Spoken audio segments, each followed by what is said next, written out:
we do at HPHC. Oh, got it. So we started recording. Thanks, Megs. The work that we do at HPHC is based on what is now known as the state of Minnesota, but we recognize that this is the traditional, ancestral, and contemporary lands of Indigenous peoples. So I personally am joining this call from an 80-acre woodland in Pine County in east central Minnesota that's on the Kettle River. This is a property that's been in my family since the 1970s, but obviously before that, this was land that was taken care of by the Anishinaabe people and those who came before them up until the cession of this land in 1837. So as a descendant of white settlers, I'm committed to learning the history of this land and working to be in right relationship with it. I'm very grateful to the Indigenous teachers who graciously share their traditional ecological knowledges so that I can learn stewardship that is rooted in relationships of reciprocity. By offering this land acknowledgement, HPHC affirms tribal sovereignty, and we work to hold ourselves accountable to support and advocate for the sovereignty of the Native nations to be upheld in this territory and beyond. We also encourage all of you to learn more about the history of the land you are on. And there's a great resource, native-land.ca, that we'll throw into the chat. That's a resource that you can use to look on a map and learn more about which Indigenous peoples were the traditional caretakers of the land on which you now reside.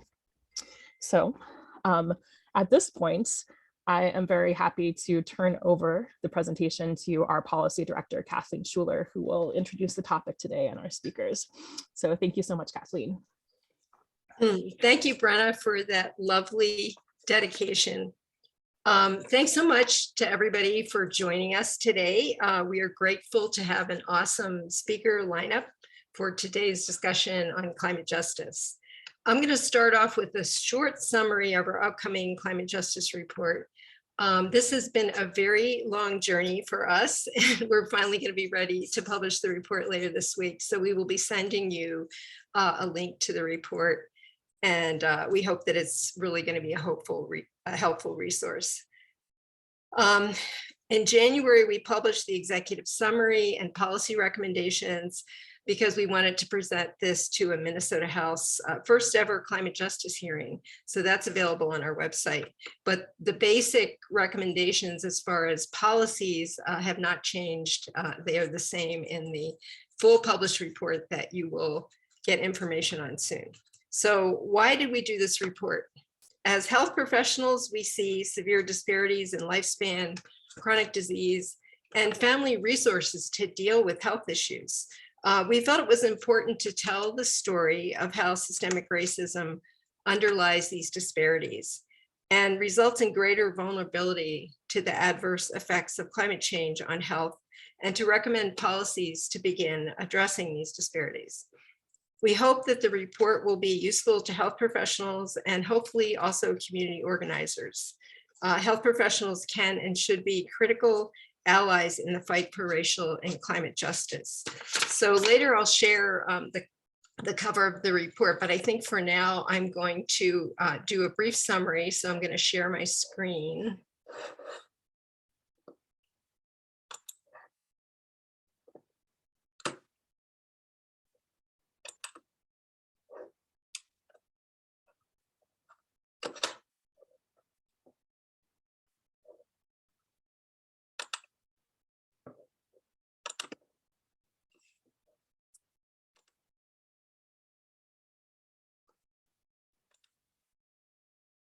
Okay, can everybody see that?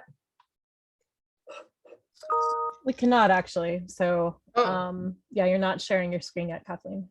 Try again. I just reset the settings in case. All right. Oh, now I gotta stop sharing, or wait a minute.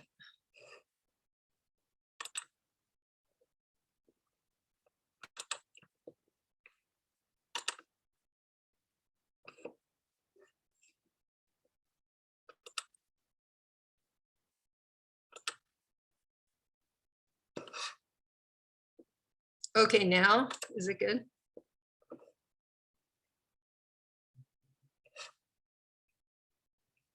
Am I sharing now? No, we can't see that. No. Oh boy, what's happening here?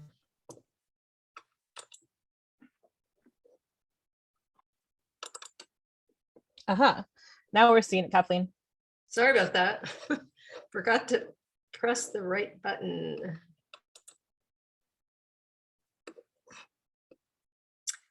All right, so our report is called Climate Justice and Public Health in Minnesota, Equitable Solutions to the Climate Crisis. And we know that in Minnesota, we have a high level of health, but we also have some of the most extreme disparities. That is the Minnesota paradox. Compared to white Minnesotans, Minnesotans who are Black, Indigenous, or people of color experience higher incidence of infant and maternal mortality, heart disease, cancer, asthma, diabetes, and other chronic illnesses.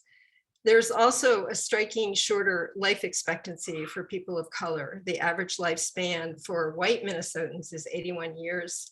It's 78 years for Black Minnesotans and 68 for American Indian Minnesotans. Black and American Indian infants are twice as likely to die before their first birthday as white infants. So we know that these systemic disparities result in disproportionate impacts from climate change on human health. Fossil fuel pollution is responsible for an estimated 8.7 million premature deaths per year. And fine particulate pollution is linked to 350,000 premature deaths annually. And many of these are disproportionately are people of color. So we all experience the health effects of climate change, such as extreme heat, severe storms and flooding, wildfires, drought, vector-borne diseases, and air pollution, and they're increasingly impacting the physical and mental health of Minnesotans. However, underlying socioeconomic conditions, health disparities, and disproportionate exposure to pollution place BIPOC and low-income communities at highest risks from climate change, with fewer resources to adapt and recover from climate impacts. So the CDC recognizes some factors that result in social vulnerability to extreme weather events. And these limit resilience when these events occur. So some of those factors are living in poverty, living in an area of concentrated poverty and racially segregated housing, such as many of the communities in Minneapolis and St. Paul, having an underlying health condition or disability, language barriers, housing instability, being unemployed, and having lower levels of education. All of these are factors that create social vulnerability. In addition, communities of color experience higher levels of air pollution. In Minnesota, there are many communities that live near high traffic areas and that experience industrial pollution. Air pollution is linked to an array of health effects, a shorter lifespan, hypertension, heart problems, asthma exacerbations, stroke, chronic kidney disease, reduced birth weight, and premature death. And extreme heat days result in more ground level ozone, which is linked to asthma exacerbations, adding to increased health burden for communities that are already experiencing higher rates of asthma. And Ursula is going to talk in more detail about the links between air pollution and asthma. So in addition, the other things that we're seeing with climate change is there will be an increase in food security or a decrease in food security. Disruptions in food production and distribution mean reduced access and higher prices, impacting people, especially who live in food deserts. And there are effects on Indigenous people whose access to wild and cultivated traditional foods is critical to local economies and culture. And then for farmers, intense rain events, drought, and adverse effects from warmer temperatures affect the financial viability of farming, the farming economy, and the health and mental health of Minnesota farmers. Finally, we're in communities where there are lots of industrial facilities that emit toxic chemicals. The location of these sites can affect communities of color, placing their health at risk because of day-to-day emissions. And in the event of a climate disaster, could release these toxic substances into water, air, soil, causing both acute and cumulative health impacts. In addition, there are effects on our mental health, on all of us. Extreme weather events can cause trauma, anxiety, and post-traumatic stress disorder. And majority communities of color are particularly susceptible to climate stressors because of existing trauma from violence, poverty, and racism. So we have many policy recommendations, and these were endorsed by several health professional organizations whose logos you see here. And we need policies to address the systemic racism, and we also need policies that address the disproportionate climate impacts. We need to prioritize policies that address underlying racial and social inequalities, create an inclusive carbon-free economy that provides clean, green jobs and resources for healthy communities. And we need to work in partnership with EJ communities to create specific long-term projects. And then to support state, local, tribal, and community level adaptation plans and investment in climate resilient resources and infrastructures to protect EJ communities. And we have lots more details in our report. And we can talk at the end maybe about policy solutions. So for now, I would like to turn it over to Ursula Parfenik, who is a graduate student at the University of Minnesota School of Public Health in the Executive Health Administration and Policy MPH program. And she also works at the University of Minnesota Department of Family Medicine and Community Health. And we are pleased that Ursula is interning with HPHC this spring and summer, and she has created a storyboard on asthma and air pollution. Ursula. Yeah, hi everyone. My name is Ursula Parfenik, and like Kathleen mentioned, I am an MPH candidate hoping to graduate in 2023 from the Executive Public Health Administration and Policy program at the University of Minnesota School of Public Health. So this project that I'm about to show you was born out of my interest in how environment interacts with public health and health professionals for healthy climates, interests, and advocacy work.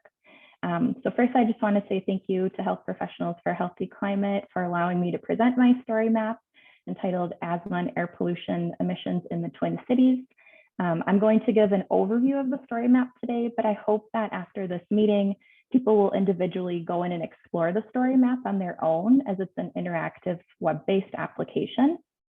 I also just want to mention that this was an exploratory project built off of public data from the Minnesota Department of Health, Minnesota Pollution Control Agency, and the Mapping Prejudice Project at the University of Minnesota. So it concentrates on the Twin Cities area and includes mostly Minneapolis examples, thanks to the Mapping Prejudice Project. So I hope you find the story map informative, and I hope it'll inspire you to advocate for further environmental health and climate justice policies. So with that, I'm going to share my story map.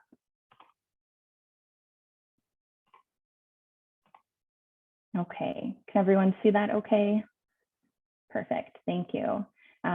So first, like I mentioned, you'll notice that this is a website, so it's best explored at your own pace. So this was created using ArcGIS story maps, and it allows us to enter text, images, and maps that someone has created like me as part of telling a narrative around a topic. So you'll see that the story map is broken up by sections, beginning with issue. This section really just gives background on the top three pollutants the story map explores: PM 2.5, nitrogen oxides, and volatile organic compounds, which the MPCA has stated are the most harmful air pollutants to human health. So you'll see I added some images here from the MPCA, and it described how these pollutants also impact our health, specifically asthma, a little bit further down here.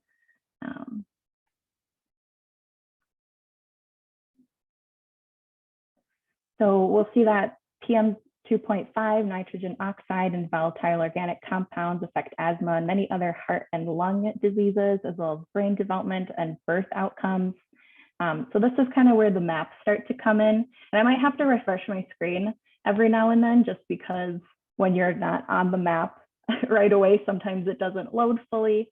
But so I've taken the three pollutants, and so we can begin to see average metro asthma emergency department visit rates by zip code. This data is averaged between 2015 through 2019 for privacy purposes by the NBH. So I just chose the most recent corresponding year for the PM 2.5 emissions in the map, 2019. So you'll see that the darker color means greater emissions for that year, and that the larger orange circles show a greater amount of emergency department visits due to asthma. So when you explore this yourself, what's nice is you can click into the map and get pop-ups that show you more information. So for example, let's see, we can click into 55411, which is a large part of North Minneapolis, and we can see all the years between 2015 to 2019, the yearly emissions for PM 2.5 in tons. And you can also click on the orange asthma button, and it'll tell you kind of the breakdown of the emergency department visit rates for all ages, 0 to 17 and 18 plus. And so we can see that the 0 to 17 has the highest rates here. And so you'll be able to do this for all the 3 pollutants. Here's nitrogen oxide, and here's volatile organic compounds. So we can do some sort of searching around and comparing within these maps. And so kind of moving forward, this is really where race in the story comes in, as we know that people of color, specifically Black and Indigenous communities in Minnesota, have the highest asthma rates in the state. So this is where the work of the Mapping Prejudice Project at the UMN comes in. In this image, we can see the 2010 Black population in Minneapolis, for example, and where racial covenants were located. So in the red were the racial covenants, and kind of the lighter red, almost peach, is the percent of Black individuals. And so we can really begin to see how racist policies created current health disparities, like higher asthma rates. So here is finally where we get to the facility emissions and their locations. So these are color coordinated for the Twin Cities, and you'll be able to zoom in and click around and explore these emissions further. And this is all data from 2006 to present from the MPCA. And just note that the points are color coordinated by the pollutants they release the most, but they can emit any of the 3 pollutants as well. And when you click in on a point, it should tell you all of that information. So interestingly, and I'll just refresh my page here quick, and hopefully it'll load. But so I did do a hotspots analysis, and this is kind of a neat map that you can kind of pull over and see the hotspots and the kind of emission locations. And so you'll see that these kind of higher red points are 99% confidence, and the less red points are 95% confidence, and that most of the hotspots are located in Minneapolis, specifically around downtown and in North Minneapolis and around Little Earth. But so we know that facility emissions are not the only source of air pollution. This is a map of high traffic roadway segments in Minnesota, and we can see that they all converge. Did someone have a question? I don't think so. Okay, but we can see that they all converge in the Twin Cities, making it the most polluted area actually to live in the state. And we can really see how this begins to parallel with freeway locations and the Minneapolis Black population in the 1940s. So this image is again from the Mapping Prejudice Project. And it shows very clearly that the highways were positioned in areas where a majority of white people did not live. And so due to these cumulative impacts, we know that Black, Indigenous, and people of color communities in Minnesota are 93% more likely to live above the MPCA's air quality risk guidelines compared to a 51% risk statewide. So here are some images also from the MPCA that really highlight the areas of environmental justice concern. And we can see that the Twin Cities communities are included in this. We can also see the air risk scores, and that the poor air risk scores are concentrated in only several areas in Minnesota. And a really large part of that is in the Twin Cities area. So So we can really begin kind of to overlay these injustices with even further data. I'm going to refresh my screen again. Let's see. Okay.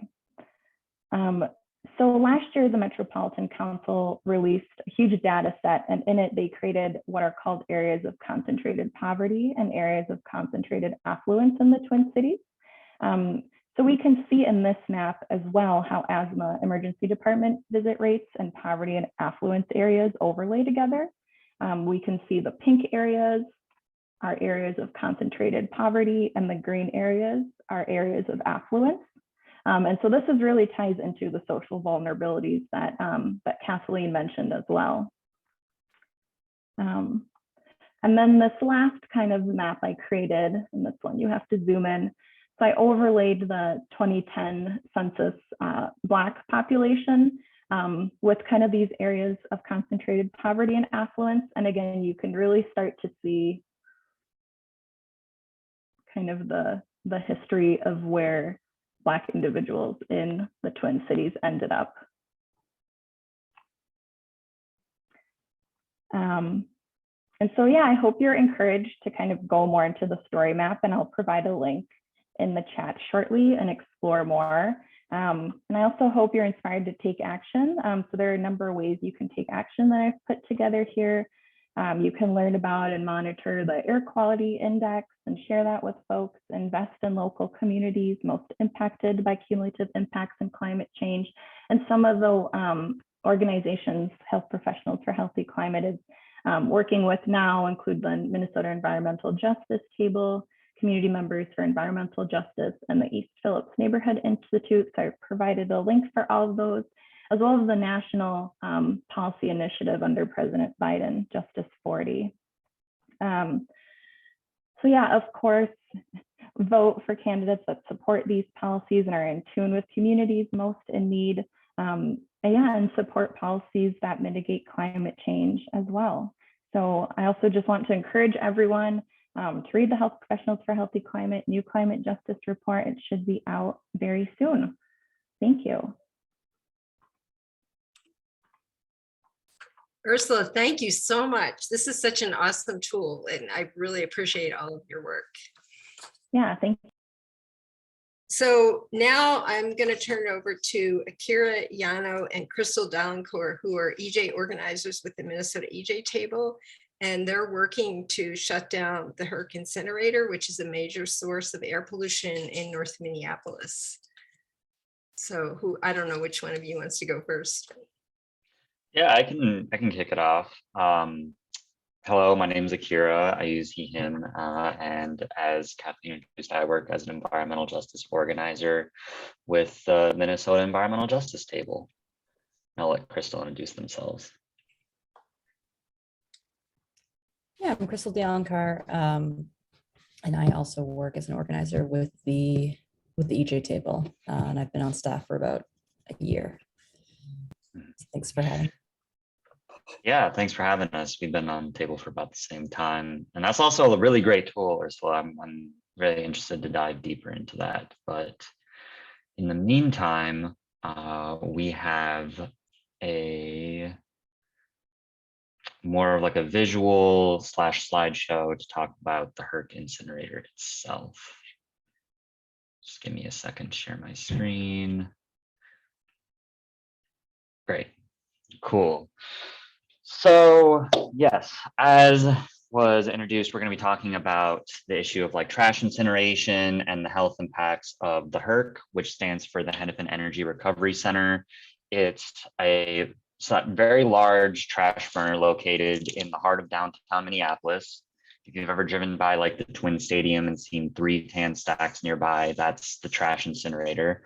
But you wouldn't know it because it doesn't have any sort of signs or indication of what it actually is. And this is in a large part because they want to keep its existence somewhat hidden from people that aren't really that interested in finding out the deeper details. But some more background on the trash incineration And when you think about like your trash getting collected, getting picked up from the curb, there's a few destinations that it can end up in. It can end up in a landfill, it can end up getting burned at an incinerator, it can end up at a chemical treatment plant, and so on. And so these are the main methods that trash of how waste is getting managed. But in Hennepin County, the majority of trash ends up in this incinerator. And a large part of this is due to prevailing narrative, especially in with environmentalists that are saying, well, incineration's better than just dumping trash in a huge pile and leaving it in a landfill. It's a more sustainable alternative to landfilling, when the reality is that it still has some pretty intense consequences for vulnerable communities, and it's actually not a solution to the waste crisis overall. It's more of a method of getting rid of waste that kind of puts the waste out of sight, out of mind, because it's getting burned and turned into particles that are getting put into the air, versus this very large visual of a big pile of trash. And so at the HERC incinerator, the trash, the process that the trash goes through is that after it's collected and incinerated, the heat that is generated as a result of that trash burning is then used to heat up some water in the facility, which then generates steam. So the steam is then actually sold as a means to help heat up buildings nearby downtown. And other parts of the steam are then used to power a turbine, which is used to generate electricity for some homes in the area. And this energy is actually sold to Xcel Energy. And so the whole process of trash burning actually generates some revenue for Hennepin County, which is one of the reasons why it's being posed to the public as this sustainable alternative, is because we're turning your trash to energy, so to speak. But yeah, the reality is that it's not actually that great. It's not that simple.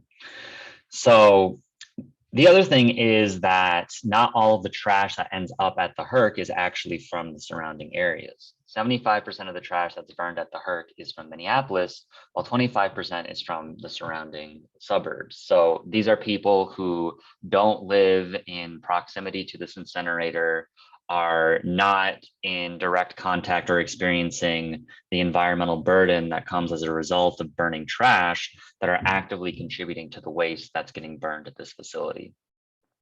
Also, the reality is, like, for how much trash is getting burned, which is about 1,000 tons every day, very little steam and electricity is actually getting produced.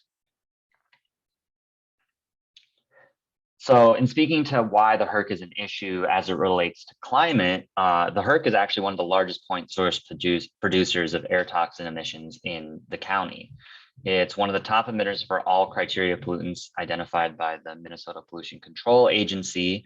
It was first for nitrogen. It was the first emitter for nitrogen oxides, the second largest emitter for sulfur dioxides, third most for lead, second for particulate matter 2.5, fourth for particulate matter 10, and sixth for carbon monoxide. And earlier in the conversation, just kind of like setting the background, we were learning a little bit more about how some of these different like pollutants can actively contribute to health burden for community members with direct exposure. So as you can imagine, being one of the top polluters for all of these different pollutants is pretty serious. Additionally, contrary to the belief that incinerators would be a sustainable alternative to landfilling, they're quite polluting in other ways too. For example, incinerators emit carbon at 2.5 times greater rate than that of coal power plants. So while they love to brag about the fact that we're turning your trash into energy, it's actually an extremely inefficient process that is generating a huge amount of carbon, more so than honestly like the poster child for fossil fuel facilities.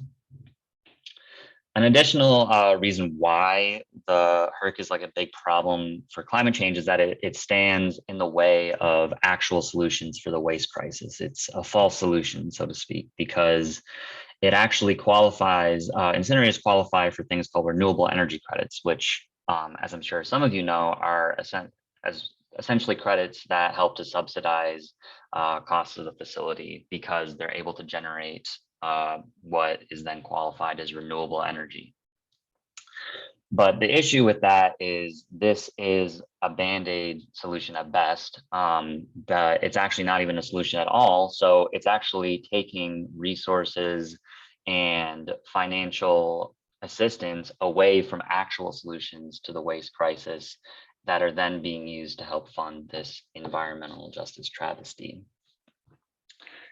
And I'm going to pass it over to Crystal, who's going to talk a little bit more about the health impacts of the HPHC.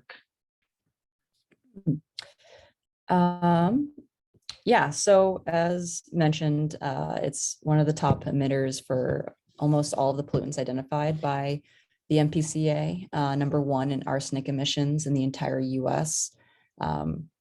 Plastics release dioxins, which should enter the lexicon in the way that mercury has and lead for folks. Dioxins is a big and increasingly growing problem. It's one of the most toxic chemicals known to man. It was used in Agent Orange during the Vietnam War, and and plastic release it. And so the more and more plastic that gets as a material is being used to make products, which, as we know, is increasing at an alarming rate, the amount of plastic that is in products because it is cheap to make. And so producers and fossil fuels really benefit from this because it's cheap to make and sell, and people obviously buy it because of that fact. But it is, again, so toxic, and especially once it's burnt, it is then particularly lethal. And so the HERC incinerator, obviously burning most of the county's trash, is a culprit in burning this. And so the HERC's air permit doesn't account for cumulative impacts of air pollution. And so things like dioxins, and I'll mention a few other pollutants as well, get essentially passed as being emitted to a safe amount because it's passing EPA regulation standards in isolation. And so those pollutants don't get taken into account in their effect as in the cumulative impact regard, which is the only way we're experiencing these impacts, right? No one is experiencing these things in isolation. It is working in tandem with the highway, with other industry, with density. And so when you take all of that, which is the only way that we're breathing in this air, those dioxins are pretty alarming to think about being emitted into the air. And also the EPA standards as well there are, currently plenty of groups who are fighting for regulation of actually increasing or making those standards altered, because people don't necessarily even agree that those standards are, the safe standards that aren't going to affect us in the way that they do. HERC pollutants can cause severe health issues over time, especially such as asthma, cancer, heart attacks, miscarriages, decreased lung function, and difficulty breathing. Due to proximity and history of segregation, as many folks have been speaking about already, BIPOC people in North Minneapolis have been, because that's the HERC, where the HERC is placed, as Akira mentioned, in North Minneapolis, have been highly exposed to HERC emissions over the last 32 years. The HERC is one of the primary reasons why North Minneapolis has the highest asthma and asthma hospitalization rates in the entire state. And one of the trickier things about incinerators, and I'm sure as you'll know, as many folks know, any facility in general, is it's really hard to prove the effects of those facilities in isolation because they are working, again, in tandem with so many others. And so those facilities, which the HERC has done plenty of, get to say and use the defense of, well, how can you prove that these effects are coming from our facility specifically? But there is plenty of research being done. There's plenty of air monitors that have been put out, and ongoing investigative research that shows that the cumulative impacts are without a doubt affecting those populations. And we're seeing that also, the proof is in the pudding, right? All the numbers in hospitalizations and these health impacts, how is that happening, right? So I think the burden of proof has to come on the county and these facilities to show how they're not actually causing these problems, not us proving that they are. And I think that's a lot of the issue that comes up too when in these fights against the climate racism and these pollution agents. So with that, I think we can answer any questions at some point on the HERC. Oh, that's right. Sorry, forgot about this next slide, but just to name what some of that research that has been ongoing. A study analyzed the occurrence of miscarriages in women between 15 and 49 residing near 7 incinerators in northern Italy, and found that an increase of PM10 caused by incinerators was and that's particulate matter, was associated with an increased risk of miscarriage. A 2005 study in Japan found that proximity of schools to municipal waste incineration plants may be associated with an increased prevalence of wheeze, headaches, stomachache, and fatigue in school children. Dioxin emissions increase the risk of non-Hodgkin's lymphoma among the population living in the vicinity of an incinerator in France. Another study in France considered all births of women residing within a 4-kilometer radius of an incinerator at the time of delivery, and found that preterm delivery increased with increased exposure. And this was between 2003 and 2010. And so again, we have to also consider all the new kinds of materials. And right, this is one of the funny things with innovation. We don't tend to think about the negative the negative side of innovation, where we're creating new materials such as nanoparticles is one of those things, right? Different things in regards to metal, plastics, new materials that we have no idea what the outcome is when we're burning these new things, this new innovative technology and materials we're using once that goes into an incineration. So the incinerators can also tout all the new tech and upgrades they want as far as, yes, also there are 18 elementary schools within a 2-mile radius of the HERC. And if folks don't know, Black kids specifically are hospitalized and die 5 times more likely than any other ethnicity. So considering that this is North, that is again a pretty alarming statistic. But again, so back to the new materials, and this is the last component I'll add to this. These new materials are getting burned, and all these incinerators will tout their upgrades and the new technology and their filtration system, and how, once again, they're below the EPA standards, but they don't have the technology yet because they don't need to, because we don't have the numbers for the new materials that are entering their systems, right? So we have to also consider that as we are depending and making more things out of plastic and new material, that's also entering the incinerator. And we don't know what those emissions look like and how that's going to affect the population as well. So thank you guys so much. Thank you so much, Akira and Crystal, for raising those critical issues. I hope we get to talk about some of them in our Q&A section. In the meantime, I'd like to introduce Roxanne O'Brien. She's the co-founder of Community Members for Environmental Justice, and she led her community fight to shut down Northern Metals, which was a toxic emission source in North Minneapolis, in her neighborhood, and there were decades of emissions. So CMEJ continues to push for government policies and decisions that reduce the levels of toxics and other issues identified by the community, her community, affecting community health. So I'll turn it over to you, Roxanne. Okay, can you hear me? Yep. Okay. I'll share my screen. Is that okay? Yep, definitely. Okay. Okay. Can you guys see that? Yes. I don't know how to turn my reading list off. Okay. So thank you for inviting me. My name is Roxanne. I live in North Minneapolis. My mother moved here with me and my sister in '87 from Los Angeles, California, where we all were born. And so I've been here for a while and have lived in the South Side area, the Northeast area, and have been probably a North Minneapolis resident for about 20 something plus years, maybe almost 30 years.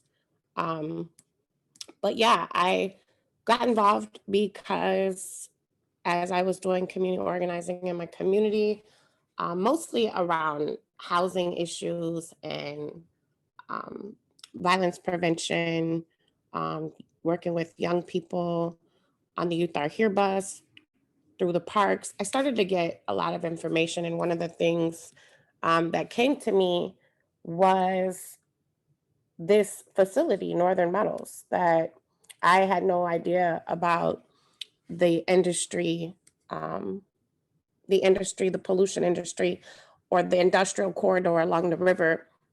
But this was the first place that I kind of learned about. And I mean, even as a child, I could smell the poison in the air.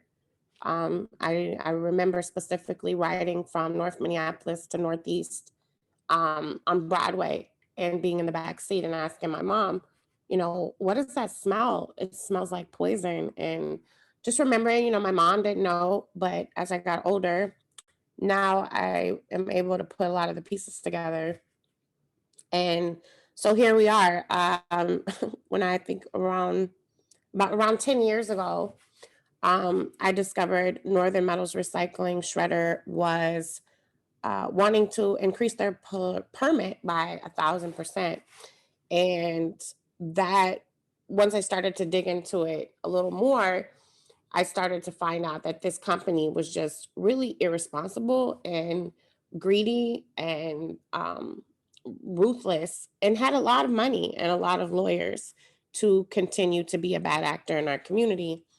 Northern Metals is just one facility out of several, at least 13 for sure, and there's many others, but 13 main facilities on the north side of Minneapolis have been causing a lot of issues. And this one in particular gave everyone a lot of health issues and headaches, literally and physically. And I think one of the things people may not know is that this area has always been kind of a metal shredding area. It's been owned by the Isaacs family, whose father was sent to jail for doing some sort of illegal activity with scrap metal, was sent to jail by the city.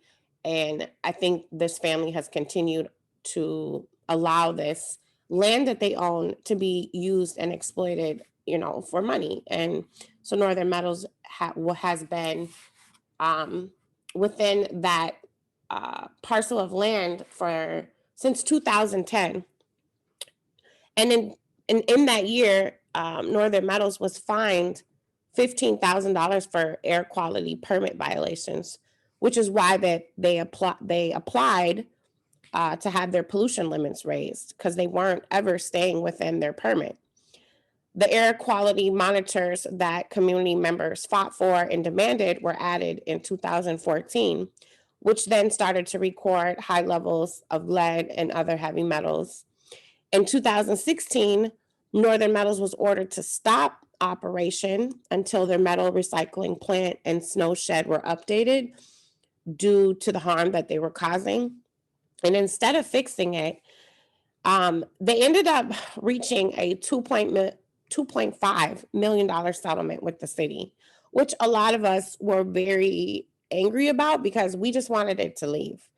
However, people such as myself advocated for that if any money were to come in, that some of the money needed to go back into the community that was harmed, if not all the money. But they didn't give us all the money at all. They gave us about $600,000, which most of it is still sitting kind of in a pile, probably Wells Fargo Bank account with the city, just sitting there. And so we've been having some issues with even holding them accountable to that money, but it still was historic. Communities have never gotten any money out of a settlement with the state and a facility unless it was a class action, which hasn't happened. So Northern Metals is directly across the street, or where Northern Metals used to sit is directly across the street from a gas station. It's presented severe fire hazards. They've had multiple fires since I've been fighting against this facility, and they and the reason why they were having fires is because of practices, again, being irresponsible, greedy, just taking in a lot of piles of rubbish and metal that they call fluff. Often the fluff, the car parts and the cushions will catch fire and they'll release toxins into the air. These fires result from piling stacks of metal and fluff above 20 feet. So even if you go look now at their last little scraps of piles of metal, they're not really little. They're actually, you could tell they're above 20 feet. So they're even still today in, they're not in compliance with the fire codes right now, but nobody really cares. Like when it comes to the city, they're not really held accountable. There's no real accountability or consequences. And you know, most of these facilities, they don't mind paying the fines because they make millions and millions and millions of dollars. So that's not really, it's like a slap on the wrist to them. But yeah, one of the things I wanted to show you was, although we, you know, made sure that Northern Metals couldn't, you know, they couldn't emit any more toxins, they couldn't shred their metal anymore. That stopped sometime in, I believe, 2000, I'm not sure, like 2019 or 2016. But even when they stopped doing that, we still had problems with fires. They said that they were going to leave and go to Becker in 2019, but they couldn't get their facility to be ready for them and connected to all the utilities. And even though there was a consent decree that they had agreed on, a court document that said they must leave by August 2019, they refused to leave. So we, community members for environmental justice, we entered into a litigation. And luckily we did, because 2 weeks later, a whistleblower came out who was doing some of the testings and readings for Northern Metals. And he was kind of upset for his own reasonings, but he knew that people out here were being screwed. And so he decided to speak up. So he was also lead poisoned, and the company refused to acknowledge their part in it. And so he ended up coming out and basically saying that in August of 2019, there were emissions that were higher or above what they should have been. And instead of him writing that down on the paper, he was told not to write it down. And it was later recorded with a different colored pen at that, different readings than what was actual, what was factual. So they committed 9 felonies in 1 month alone. Which tells you that it's probably been going on for a long, long time. And they've only, the actual company, Northern Metals Recycling, owned by the parent company, EMR, it's a European company. They have facilities all across the United States. What's interesting about their issues and the way that they do business is once the whistleblower came out, you know, they were really scared about going to an evidentiary hearing, which we wanted to do. But their agreement was that they would shut down immediately. So that is how we won, at least to shut them down from being able to admit that harm. But they continued to be, to ship and receive at that time. And we tried to contact Becker folks to let them know, like, hey, we've been dealing with this company for a while. We know how they play games. You know, we want to be a resource and we want to be supportive to you. I know I was immediately blocked off of a Facebook page by people who were politically and wealthy and had something to do with Northern Metals moving to Becker. And about 3 months later in 2020, was a hell of a year, a fire started in Becker. So 3 months later, after I tried to warn them, a fire broke out and lasted 5 days.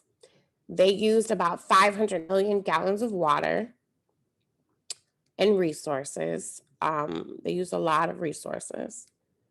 As you can see, these are the stacks of cars And they continued to catch on fire at Becker. I got a call from a new whistleblower who actually was the son of the son-in-law of the manager there. So he got a divorce with the daughter of the manager, and he decided he wanted to call me and tell me some more about what was going on at the Becker place. So I was able to know when it was catching on fire, and they still did a lot of cover-ups. Another issue with this is, you know, the city, the way that they do planning is not only sometimes intentionally racist and classist, but it's just plain stupid. Like, who decides to put a gas station, the city of Minneapolis gas station, next to a fire hazard? So yeah, we have people who are running our government who don't necessarily have our best interest, nor do they always have the brain capacity to figure this out, change it. So we did a lot of work this past year to get Northern Metals out. We got city council folks who, I'm sorry, there's some other stuff going on here. We got city council people.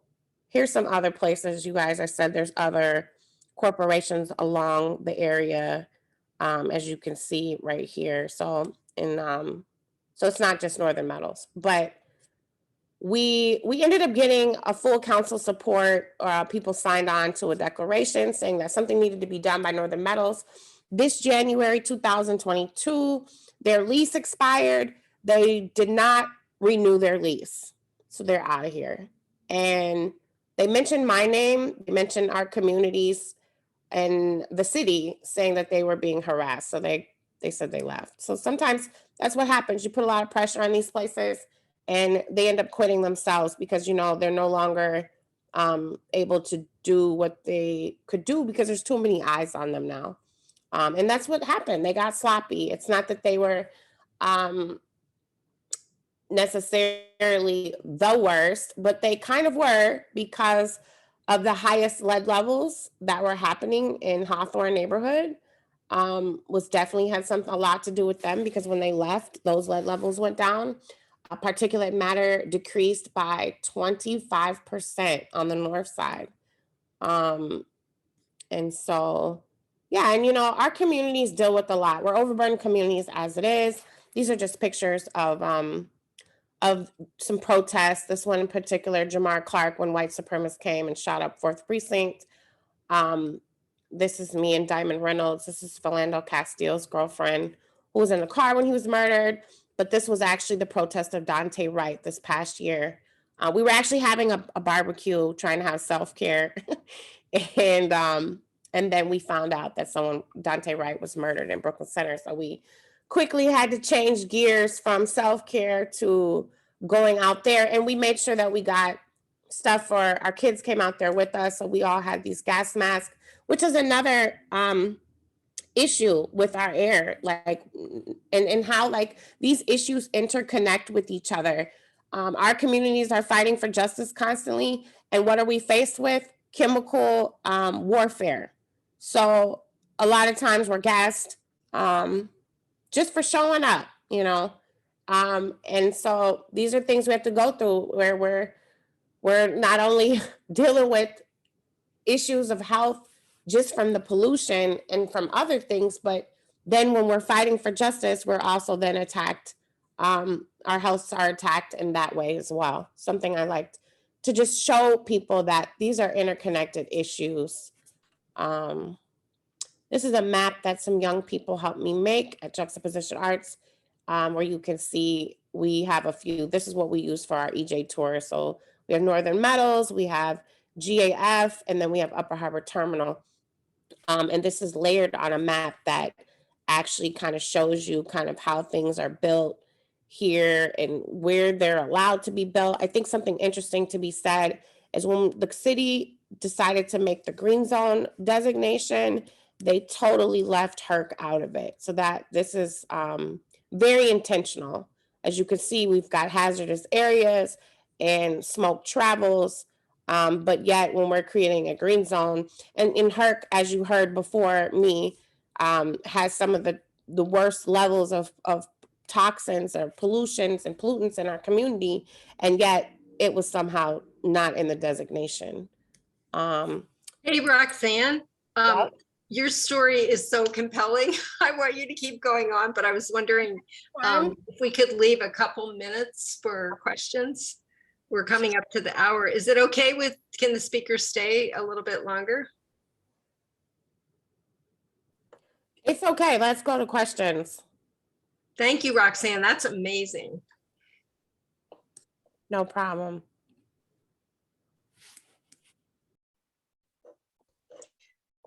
Yeah, well, definitely if anybody has any questions for any of the speakers, now would be the time to either, come off mute and ask the question, raise your hand, put questions into the chat. But I think it's also important that we can promote we are going to actually have Roxanne and her group lead a toxic tour for health professionals.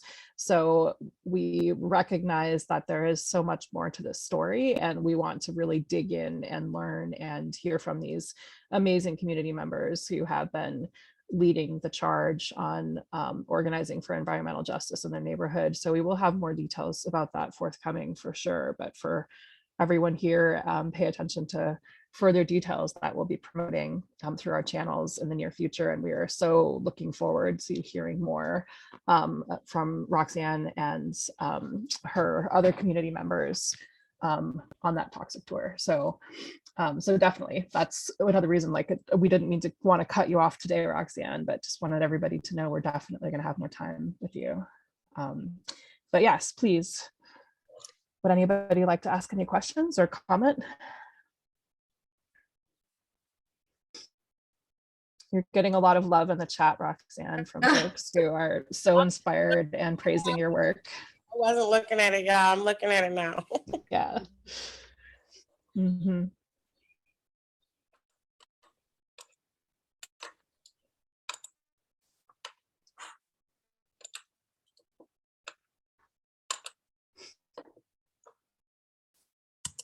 Yeah, and I'm sharing something in the chat tomorrow because housing is a way to create wealth in communities that don't have intergenerational wealth. And there's a program tomorrow by NPR at noon. So you can register if you want to participate with Angela Davis and other folks.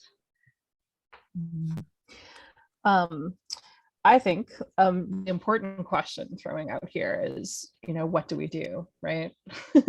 Because all of this work is, I think it's very eye-opening, everything that we've heard today. And I think the most important thing to think about next is what's that action step, right? How do we plug in, and, how do we as health professionals in particular, like what are some skills or knowledge or expertise or other things that we can bring to support EJ communities, uplift health professionals who are in EJ communities, and as those of us who aren't members of EJ communities, how can we help support that? So I don't know if any of our speakers have any thoughts on what you might like to see from the health professional community.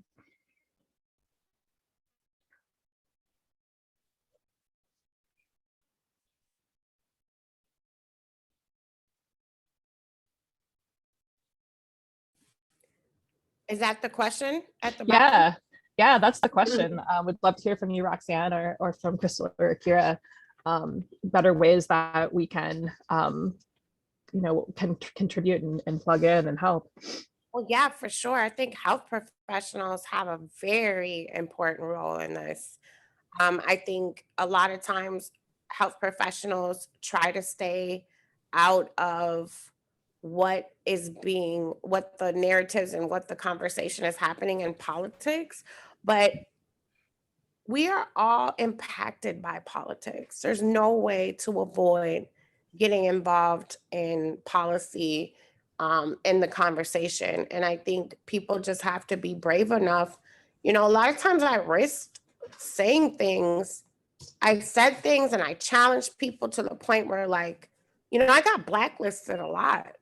And I put a lot of times when I'm working, I'm trying to work myself out of a job, which isn't the most sexiest for people, right? Because especially when you're paying mortgage and rent, nobody really wants to put themselves out there to the point where they can't take care of their kids or their families. And So I understand that. I think being on Section 8 for a while gave me the opportunity to do a lot of this, you know, so where I wasn't going to be homeless, you know what I mean?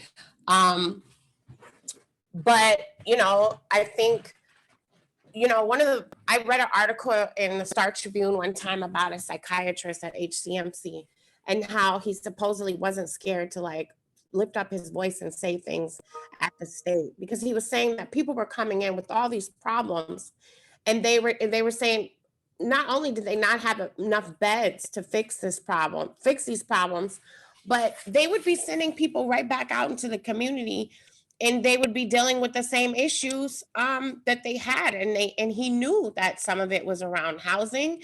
He knew that some of it was around health inequities. A lot of times we say disparities as if this is just something that happens to Black people. And it's like, no, this doesn't just happen. There was an inequity. So it's important to talk about what happened before the disparity. There was an inequity, right? And there was racism, and being clear about that and talking about things like classism, oppression. It's helpful to, I think what we have is a people with a lack of education, honestly, where a lot of us are getting degrees, a lot of us are going into these institutions and into these organizations, and history, everybody doesn't know history. Everybody doesn't know how these things were built, why they were built, when they were built. They don't know the freeways were built right after white flight and the uprisings in the 60s. They don't know that these pollution places are close to places called Negro slums in hobo, you know, areas that the HUD maps were creating in the past. And like, so I think the conversation has to be a combination of the facts, the data, and the history, and the roles that we play. The middle class plays a role. They are kind of the keepers of the system. You know what I mean? For the owning class. And so I just, not to be long-winded, because I know other people might have some suggestions. I don't have the answers. What I have is to tell you what we need to be saying. And it's not a mistake that people use the phrase, you know, the truth shall set you free. I really believe that a lot of the times we won these victories because we told the truth, and we kept telling the truth, and we kept staying on people, even when it was uncomfortable, even when it was scary. It's not easy to fight $1 billion and $1 million corporations out here. Environmental justice advocates get killed all across the world by speaking up.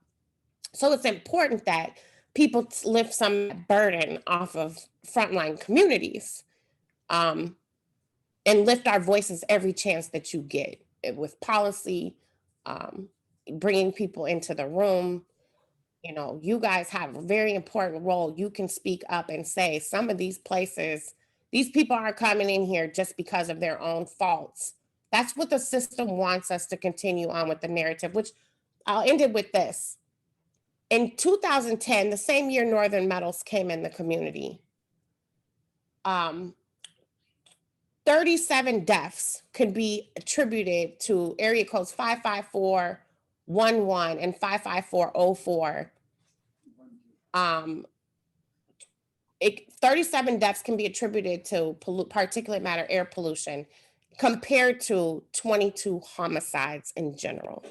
So there's a narrative being told about our community that we are violent, that we are unhealthy, while they create issues of pollution, which can cause cancer in the gardens that we create and the vegetables that we eat. And that is not the truth. There is not a concentration of poverty. There's a concentration of hoarding of wealth and exploiting people and resources, natural resources. So I'll leave it at that. Yeah, very, very well said.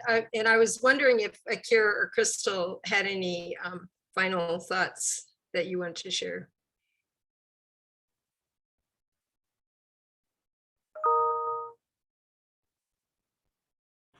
I don't have any on my end. I don't know if Akira wants to chime in, but no, I think Roxanne really covered it quite concisely and perfectly so. But thank you guys.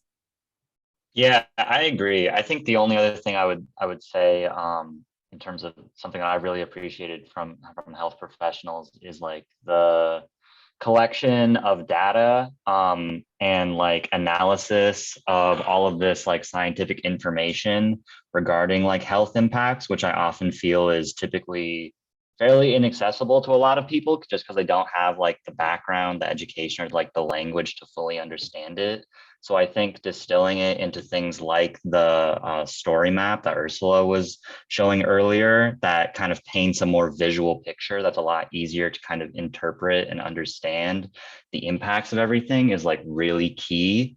So having people who are able to kind of take this, you know, this like complicated and like large data and like essentially translate it into summaries that are a lot more digestible is really important.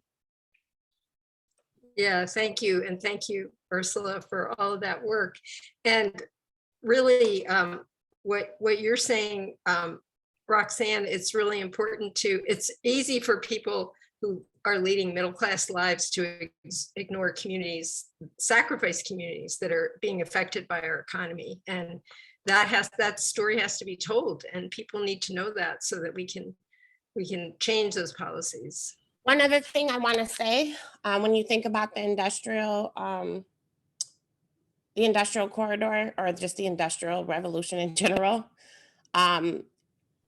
people think that what's his name on the nickel? What is his name? What's that president's name? Abraham Lincoln. People think that, or no, he's not on there. He's on the penny, right? Anyway, people think that he freed slaves because he, had a good heart or something like that. But reality is that the South was getting too rich for the North, and slaves were making big money for capitalism. Matter of fact, we built capitalism for the United States. And so when you look at the North and think that it's so much better place, it's not. It's always about money. It was always about money. It was always about the South was making too much money and the North wanted theirs.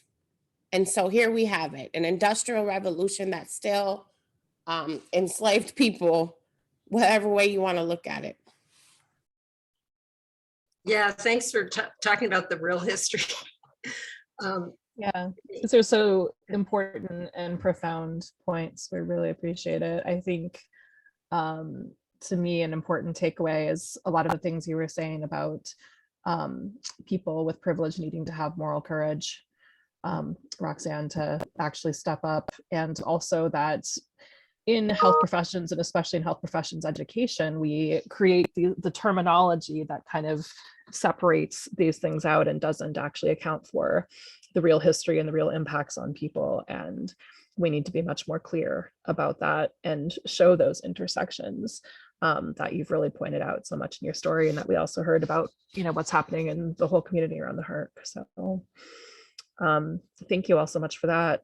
I wanted to also particularly focus on that intersection you were talking about with law enforcement and how things are unjustly enforced, because currently there is an issue impacting all of the water protectors who were standing up against the construction of Line 3 through Indigenous treaty lands. And so we've been continuing to try to draw attention to help uplift and amplify Line 3 issues, and want to continue to support those water protectors who currently are on trial with charges that are overly inflated, especially considering what they did should not be considered illegal. It should be illegal to build a pipeline through land that doesn't belong to you. So yeah, Kathleen has added the link to the chat. Thanks, Kathleen, of the ongoing efforts for people to call for the charges against water protectors to be dropped. So we wanted to make sure to amplify and uplift that today. So Kathleen, do you have any closing thoughts for our climate convo today? Well, I just wanted to say, Roxanne, I wanted you to go on and on But I wanted to respect the other participants' time because your story was so compelling. And I really appreciate Akira and Crystal and Ursula. It was a very, very powerful presentation. And because we're living in very stressful times with Supreme Court decisions and so forth, I shared this, this video by Ricardo Levins Morales that the 100% campaign shared, A Circle by the River. It was really inspiring to me because we need to keep working together and taking the steps that we need to do to create the world that we would like to see.